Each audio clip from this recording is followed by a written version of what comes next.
ছাত্রের পকেট থেকে উদ্ধার হলো অগ্নেয়াস্ত্র।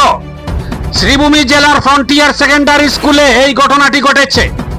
কলা শাখার প্রথম বর্ষের ছাত্র সে। এদিন তার গতিবিধি প্রত্যক্ষ করে সন্দেহ দেখা দিলে শিক্ষক সুশুবন দেব তার পকেটে তল্লাশি চালান। শিক্ষকের অনুমান ছিল স্কুলে মোবাইল নিষিদ্ধ, হয়তো ওই ছাত্র মোবাইল ফোন পকেটে করে নিয়ে এসেছে। কিন্তু তল্লাশি চালাতে গেলে তার চোখ ছানাবড়া হয়ে যায়।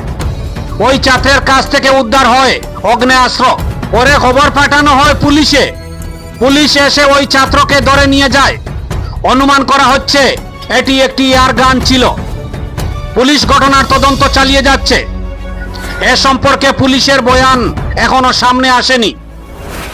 এ ঘটনাটিকে কেন্দ্র করে জেলা জুড়ে চাঞ্চল্য ছড়িয়েছে।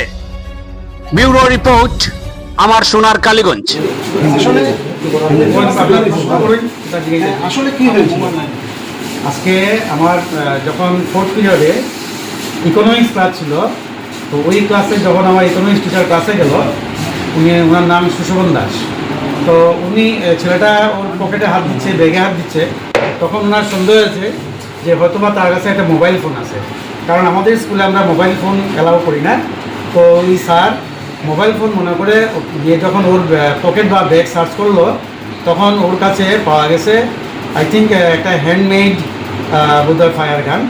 হ্যাঁ, তো ওইটা উনি সঙ্গে সঙ্গে ওর কাছ থেকে সিজ করে নিয়ে এসছে এখানে, আমাকে খবর দিয়েছে, স্যার আপনি এসে দেখুন একটু।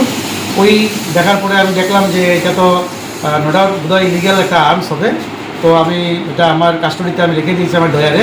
তারপর আমি ছেলেটাকে এখানে বসিয়ে রেখে ওর বাবাকে ফোন করে এখানে এনেছি, এবং আমার যথাযথ কর্তব্য অনুযায়ী আমি মনে করছি যে আমার পুলিশকেও ইনফর্ম করা প্রয়োজন।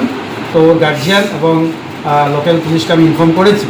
তো ওনারা এসে ওদের বয়ান নিয়েছে, ছেলে এবং ওর বাবা সবাই বয়ান নিয়েছে, আমাদেরও বয়ান নিয়েছে, এবং সেই আর্মসটা এবং ওকে সঙ্গে নিয়ে পুলিশ এখন আমার স্কুল থেকে ওকে নিয়ে গেছে। ছেলেটা ক্লাস 11 আর্টসে পড়ে। কি নাম? কি ওর নাম শামকুড়ি। কোথা থেকে পেয়েছে কি? ওইটা ওর কথা মতো আমরা যেটা শুনতে পাচ্ছি, ও বলছে অপরিচিত একটা ছেলে নাকি মুখে মাস্ক পরে স্কুল শুরু হওয়ার সময় ওকে দিয়ে গেছে, এবং বলছে তুই যদি এটা কাউকে বলিস তাহলে তোকে মারবো, তোর বাবাকে মারবো, সবাইকে মেরে দেবো। ওইরকম কথা বলে নাকি ছেলেটা ওর কাছে দিয়ে ওই ছেলেটা বাইকে করে চলে গেছে। আর এই শামকুড়ি ওটাকে নিয়ে ক্লাসে ছিল, ক্লাসে বসেছিল। আর আমার টিচার যখন ক্লাস করতে গেছে তখন সন্দেহ হয়েছিল যে ওর কাছে বোধহয় মোবাইল ফোন আছে। ওই খুঁজতে খুঁজতে এই আর্মসটা ওর কাছে পাওয়া গেছে।